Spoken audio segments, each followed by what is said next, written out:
Brincar é eterno. Uma fonte de estimulação. Estar lá de verdade. Eu acho que isso é fundamental.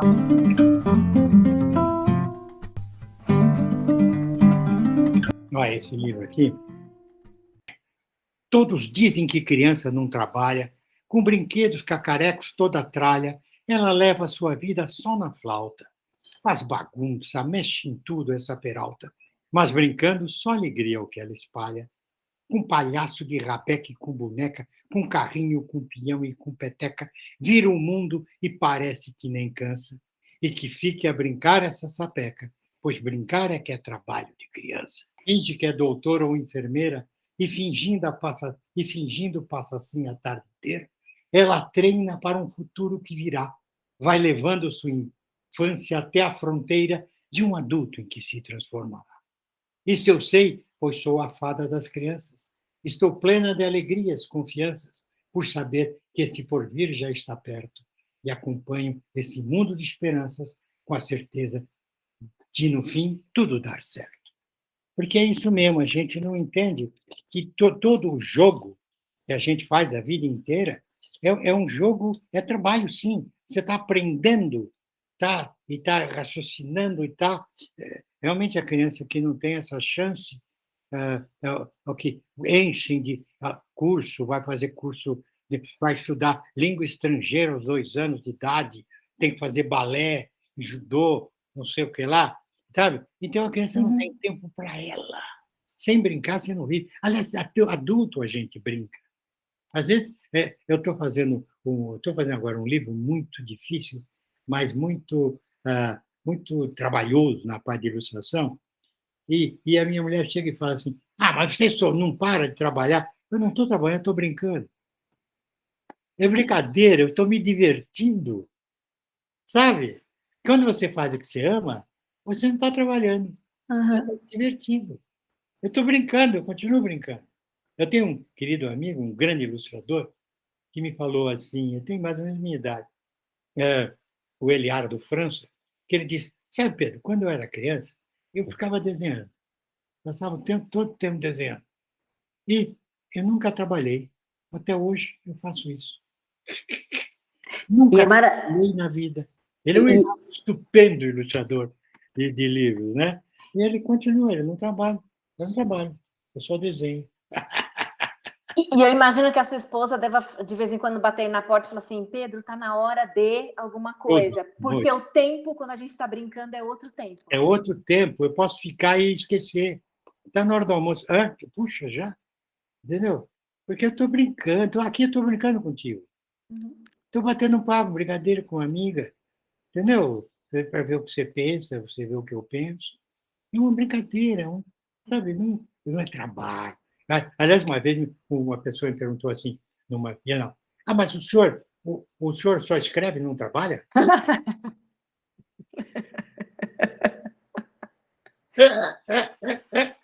Falei, não trabalho.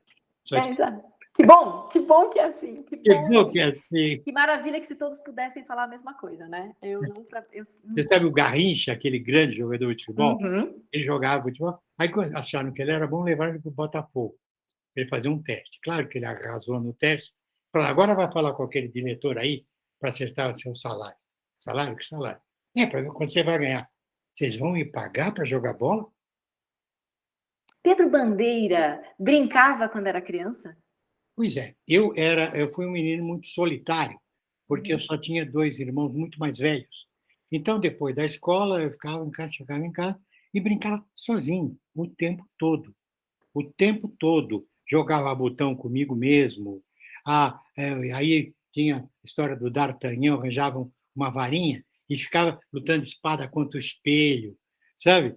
E tal, contra os guardas do cardeal, sou D'Artagnan, sabe? Então, o tempo todo. Eu acho que por isso que virei escritor. Sabe, eu vivi com a minha imaginação toda a minha infância. Como eu lia muito, eu tinha quem alimentasse a minha imaginação, né? Mas eu vivia da minha imaginação o tempo todo, o tempo todo. Eu tenho um livro que chama Brincadeira Mortal, que é justamente isso. O menino se imagina super-homem, se imagina sei lá, todos os heróis que existem, né, por aí, né, super-heróis e tal, entende? E ele é cheio de ideias justamente por isso, né? A Ruth Rocha tem um livro muito bacana em que a criança protesta por roubarem o tempo dela. A criança protesta, caramba, eu quero tempo para mim, sabe? A reflexão de uma criança é muito importante. Uhum. Não adianta a gente encher a cabecinha dela de coisa, não é necessário, vamos aprender inglês. Agora, tem gente que está botando as crianças no chinês, para você ter uma ideia. Sabe, não dá, você esvazia a criança. Você não preenche, você esvazia. Livro pode ser uma brincadeira? Para mim mesmo, porque eu nunca li para ficar inteligente. Eu lia para me divertir. No meu tempo, era muito moda o gibi. Tinha muito gibi. Hoje não tem mais, e as crianças não leem mais gibi. O gibi foi substituído pelos joguinhos de celular. Tá? Mas eu lia muito gibi, porque o gibi era muito democrático. Você comprava um, levava para a escola e trocava com os amigos. Então, você lia muitos outros, porque o amigo dava, ele já leu, dava, eu não li esse daqui, tá. Então, a gente lia muito. E daí você passava para o livro. Mas não havia essa coisa de adoção de literatura em escola. Então, a gente começava, claro, com Monteiro Lobato. Sabe? E Monteiro Lobato era fabuloso para nós, né? E aí, como não tinha livros de autores brasileiros, você ia para traduções, você ia para Mark Twain, Robert Louis Stevenson, né? E a gente ia aí, e de repente você estava num livro já meio adulto e nem tinha notado. Eu lia porque eu gostava de aventura, depois entra o livro de mistério e policial, e não sei o quê, tá? Eu me lembro que eu queria ler O Crime do Padre Amaro, porque eu achava que era um livro de mistério, em que o padre tinha cometido um crime. Que será que esse padre cometeu esse crime? Deve ser terrível esse livro. Eu não fazia ideia do que fosse. Tá? Porque eu gostava dessas coisas, né? Logo depois você cai na Agatha Christie, no Sherlock Holmes, e coisas assim. E tinha, na época, uma revistinha que chamava Ellery Queen Magazine, que trazia continhos policiais. E você... Então, eu lia mais que todo mundo, porque era meu brinquedo. Era o meu brinquedo. Eu, por exemplo, li Renações Narizinho, que é o livro que eu mais gosto dele, tanto que já até o adaptei, né? A menina mais querida do Brasil. Eu me lembro de ler, chegar na última página, virar o livro e recomeçar a leitura.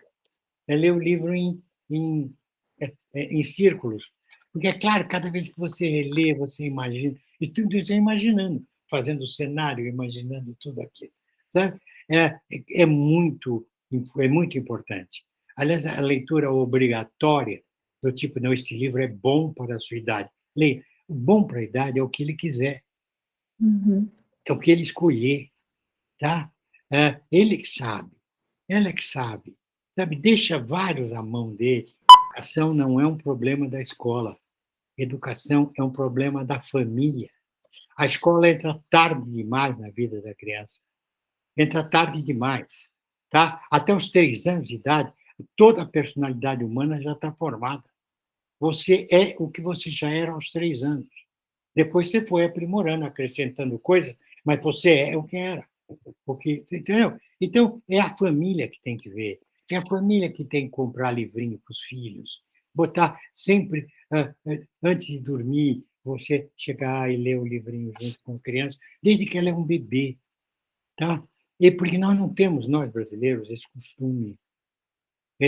Mas você vê em filmes, por exemplo, muitas cenas da mãe e do pai deitar junto com a criança e ficar lendo um livrinho e tal. Parece muito, porque esse é um costume europeu, tá? É um costume europeu que foi para os Estados Unidos. Nós não temos esse costume, porque sempre fomos um povo analfabeto. O brasileiro sempre foi analfabeto.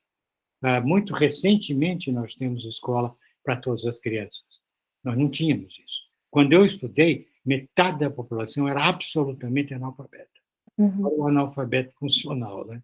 Tá? Era assim, na década de 50, 70 anos atrás. Era assim. E só a partir dos anos 90 é que nós criamos escola para todo mundo. Então, como as pessoas não sabiam, não tinha muito aquela coisa de contar causos, tinha vovós que sabiam história, era ainda muito a cultura oral. A cultura oral que já começou a desaparecer, começou a ser absorvida pelo livro já no século XVIII. Século XIX nem se fala na Europa. Tá? É por várias razões que nas minhas palestras eu explico por quê, mas nós não. Então, isso é uma coisa muito nova. Você faz um trabalho muito novo de dizer para o papai e para a mamãe: você tem que ver com a educação do teu filho. Você a inicia. A mãe, sabe-se hoje que a mãe pode falar com a barriga e a criança ouve lá dentro. Papai pode falar com a barriga. Há experimentos que mostram que fetos assim chegam, você consegue provar que ele ouvia na barriga da mãe, fazendo estímulos que a mãe não conheça, estímulos sonoros aqui. E a criança, depois de nascer, ela repete, ela lembra disso, desses estímulos. Né? Então, gente, não tem outra. É a família. Esse período de pandemia, principalmente no primeiro ano, onde a educação ficou confinada, podemos dizer assim, e os pais tiveram que fazer muitas vezes o papel de professores e houve essa mescla e essa troca de papéis. Você acha que essa troca de papéis, essa mescla, essa experiência dos pais pode ajudar na educação como um todo, tanto na valorização da educação, quanto nisso que você acabou de falar agora, do papel dos pais na educação dos filhos serem mais importantes do que, às vezes, os pais imaginam? Teria, se houvesse. 80% das crianças não tiveram isso. 80% que não tiveram.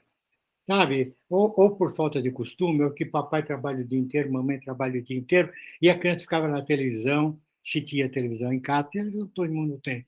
Mas tablet, educação virtual, a aula virtual, não teve. A maioria não tem um tablet em casa. E não tem pai, mãe orientando, até porque pais pouco letrados, eles têm pouco a dar para as crianças, para os seus filhos. Tá? Muito pouco. Muito pouco. A mamãe tem que ajudar nas lições. Ela não entende, ela não sabe fazer uma regra de 3 para ensinar o filho. Tá? Ela pode saber aritmética básica, entende? Mas ler mal. Entendeu? Não tivemos isso. Essas crianças estão zeradas, Patrícia, estão zeradas. O problema das professoras vai ser enorme, está sendo enorme. Eu falo muito com elas. Elas nem sabem o que fazer, porque não existe essa experiência anterior. Nunca passamos por uma pandemia dessas, né? Nunca. Sabe como fazer? Eu digo a elas o seguinte: esquece todas as outras matérias. Faz a criança a treinar muito, ler muito e escrever muito, para conquistar a proficiência leitora, a compreensão de texto, porque todas as matérias estão escritas, quer seja no papel, quer seja na tela, estão escritas. Se ele lê mal, ele não irá mal em história, irá mal em geografia, irá mal até em matemática, porque o problema de matemática é um enigma em língua portuguesa que ela tem que decifrar para saber qual a conta que ela deve fazer. Então, faça-nos ler o tempo todo, escrever o tempo todo. Então, eu digo a ela o seguinte: professor, eu quero fazer uma pergunta. Escreve a tua pergunta e me manda. Treina a escrita. Não, escreve, tenta, me dá a pergunta escrita. Então, faz o tempo todo as crianças usarem a língua para recuperar, para acelerar. Eles estão chegando no 4º, 5º ano não letrados. Os professores conseguem perceber que, de alguma maneira, agora eles estão, a sociedade como um todo, está valorizando um pouco mais o trabalho do professor, o trabalho da educação? Eu gostaria, mas não é isso que está acontecendo. O pai procura a escola para reclamar, para dizer mil coisas e reclamar coisas sempre materiais, sabe? Aquela coisa, eu me sacrifico para comprar um tênis de grife para minha filha, mas eu chio quando a professora manda comprar um livrinho. Esses pais, essas crianças não veem o pai lendo um romance, a mãe lendo um romance. Não vem. Não tem nenhum exemplo em casa, gente. Eles não compram livrinhos coloridos para o bebê, para a criança pequena. Não fazem isso. Tá? Então, não estão valorizando, não. Claro que há pais que o fazem, há exceções, mas são as exceções. A regra ainda é de pais. Eu, por exemplo, tenho recebido muito mais, a editora ou professoras me escrevem, reclamando de pais que foram, falando de pais que foram à escola para reclamar de uma adoção de livro. Por exemplo, eu tenho um livro sobre a proteção da natureza que chama Pântano de Sangue. Uhum. Foi uma mãe para a escola dizendo que aquilo era marxismo cultural. Defender a floresta é marxismo cultural. Então, isso ela foi. Mas, sabe, então, são barbaridades. A gente ouve falar muita barbaridade. Há aqueles pais, sim que há. É quando o professor convoca uma reunião de pais, só comparecem os pais das crianças que fazem tudo direitinho, que estão adiantadas. Os pais da criança problema na classe nem aparecem. Tá, então, a nossa luta, a luta do professor, é enorme. E foi multiplicada por 20 com a pandemia. A gente tem que parar de ler um autor por causa de uma opinião que ele teve em algum momento da vida dele, ou não? A obra está acima do autor. Olha, se o livro for ruim, ele vai morrer. Tá? Deixa a criança escolher. A criança é muito mais franca do que o adulto. Um adulto pode ter lido um livro meu e não gostado, mas ele fala muito bem sobre, sabe? Porque por educação. A criança fala, não gostei. Para no meio, deixa, você tem o direito de parar, porque não gostou do livro, deixa ela escolher. Tá? E engraçado, como essas pessoas valorizam o livro, a força do livro. Porque eu já tive problemas com um livro que tinha para nono ano, que tem a palavra calcinha. Então, é um problema miserável. Eu tenho um outro que eu queria mostrar, que a mulher tem uma maturidade anterior ao homem. A menina de 12 anos já é quase uma mocinha, e o colega dela ainda é um moleque, e sem barba, ele leva uns 2 anos além da mulher. Né? Então, eu quis mostrar isso, e fiz um menino dizer para o colega, você viu que está nascendo peitinho na fulana? Nossa, um horror. Sabe? Então, isso é importante. Agora, o filho pode assistir no streaming as coisas mais malucas. Agora, no livro, não. Quem? Por que eles dão tanta importância ao livro? Então, veja como o livro é importante, deixa a criança escolher. Claro que eu, como pai, eu vou oferecer os livros que eu acho interessantes para o meu filho. Eu vou comprar o que eu acho interessante. E pronto. Depois a criança, quando ela ficar maiorzinha, ela chega na escola, um colega fala de outro livrinho para ele vai na biblioteca, a bibliotecária indica outro livro, aí ele já está livre. Deixa ele livre. 60 anos de carreira, 80 anos de vida. Como é que você avalia a relação das crianças com o livro? Melhorou ou ainda a gente precisa falar, no meu tempo é que era bom? Não, não, realmente não. Uma vez eu estava conversando com a minha querida amiga, quase minha irmã Marisa Lajolo, e eu uma vez falei para ela, Marisa, no meu tempo de escola todo mundo lia, porque a nossa turminha lia. Ela falou, nós quem, carapaz? Aquela turminha junta, ele discutia, um mandava livro para o outro, eu e ela, e tal, e outros colegas, mas era aquela patotinha, o resto não lia, não. Não vem com essa que era melhor, não era melhor. É muito melhor hoje, porque as professoras estão lutando bastante, muito mais. As crianças hoje, e os jovens, leem mais do que seus pais leram, muito mais do que seus avós leram. Leem, sim. Leem graças às professoras. Tá? Nossos alunos e provavelmente criam um amor pelos livros que vai chegar à idade adulta. Tá? Já vi essa experiência várias vezes. Eu tenho uma que eu fiquei. Alguns daqui me escreviam no passado, ficaram adultos hoje, né? E continuaram meus amigos. Eu me lembro de uma menina chamada Anúbia. A Núbia agora ela mora em Paris, eu perdi a pista dela. Mas a Núbia escreveu uma vez, em 84, ela me escreveu dizendo que ela não gostava de ler, mas que tinha lido um livro meu e gostava de ler. Ficamos amigos. 4 anos depois, em 88, numa das cartas dela, porque naquele tempo não tinha e-mail, só tinha carta. Agora eu tenho mais cartas. WhatsApp. Então, Nem e-mail tem mais, exatamente, é só o WhatsApp agora. WhatsApp. Então ela me escrevia discutindo a Odisseia de Homero e Canaã do Graça Aranha. Em 4 anos, eu odiava ler, ela chegou a Homero. Tá? Olha só. Chegou sozinha. Tá?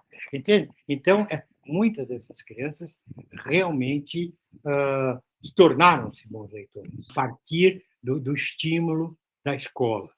Então, apesar de todo o obscurantismo que nos assola atualmente, as professoras estão sabotando esse obscurantismo, estão sendo subversivas e fazendo essas crianças lerem. O texto escrito estimula mais a imaginação. No livro, você tem que imaginar a cara de uma pessoa zangada, ou a cara de uma pessoa feliz. Entendeu? Você imagina, você escreve junto. Tá? E elas adoram isso. Elas adoram.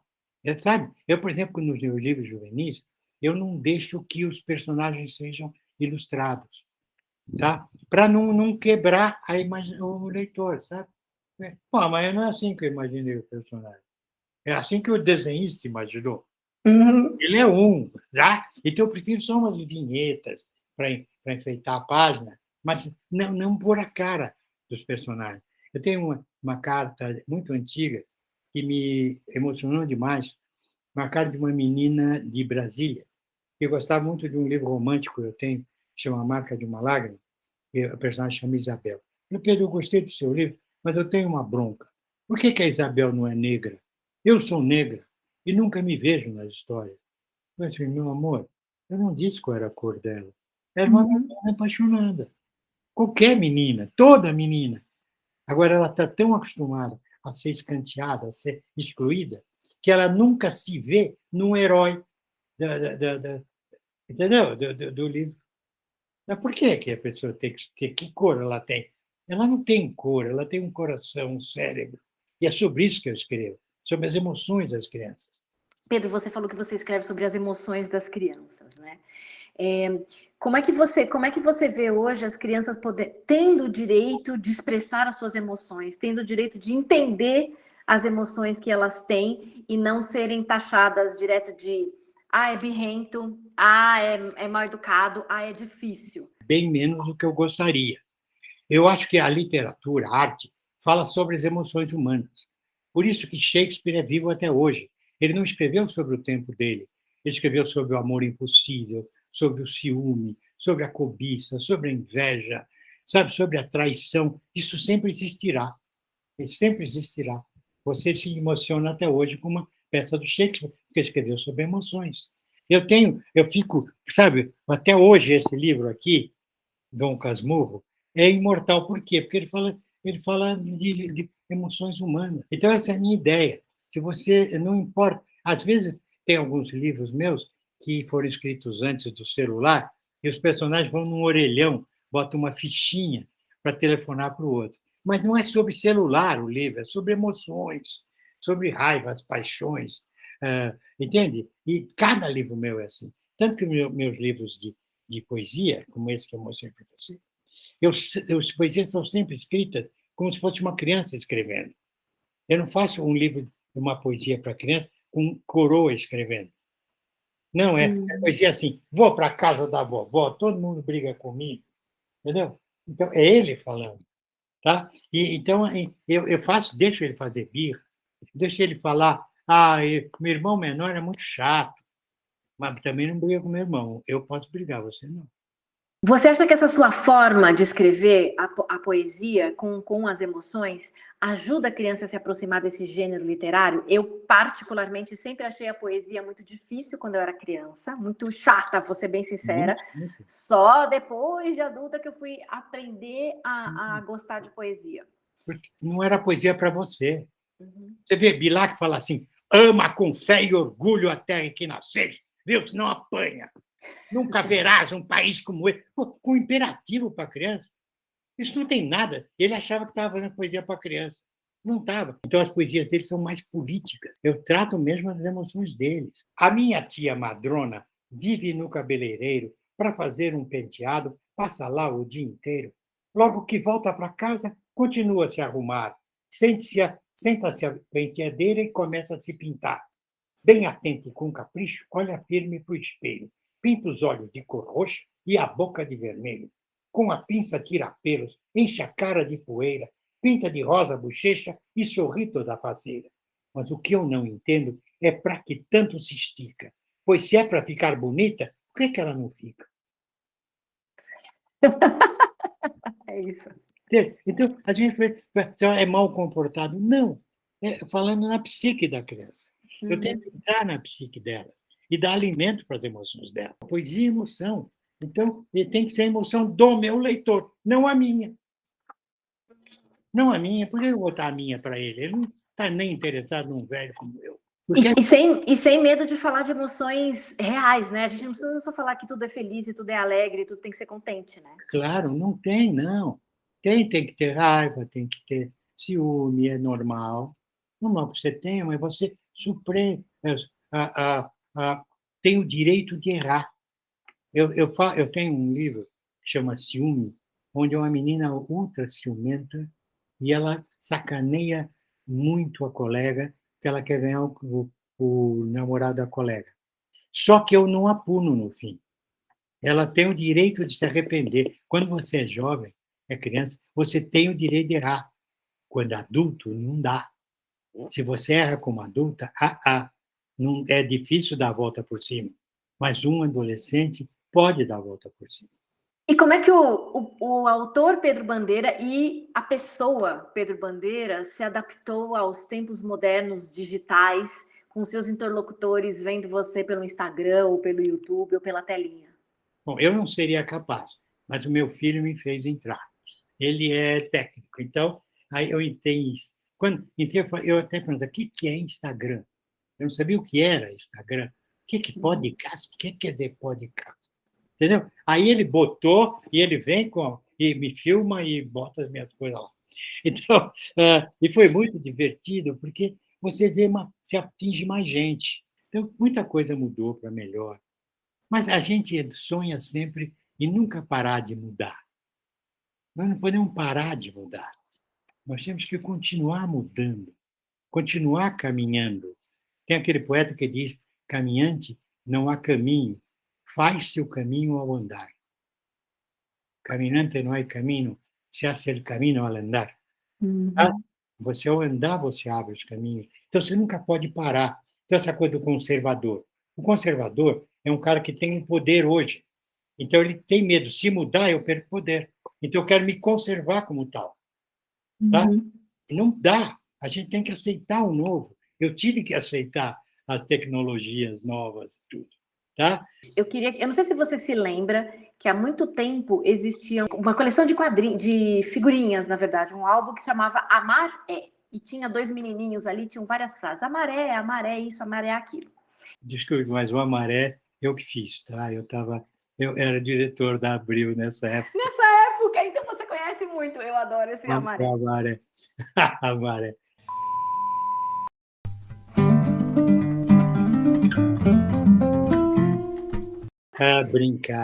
Brincar é vida. Brincar é a vida da criança. Tá? Ela ao brincar, ela está estudando, ela está trabalhando,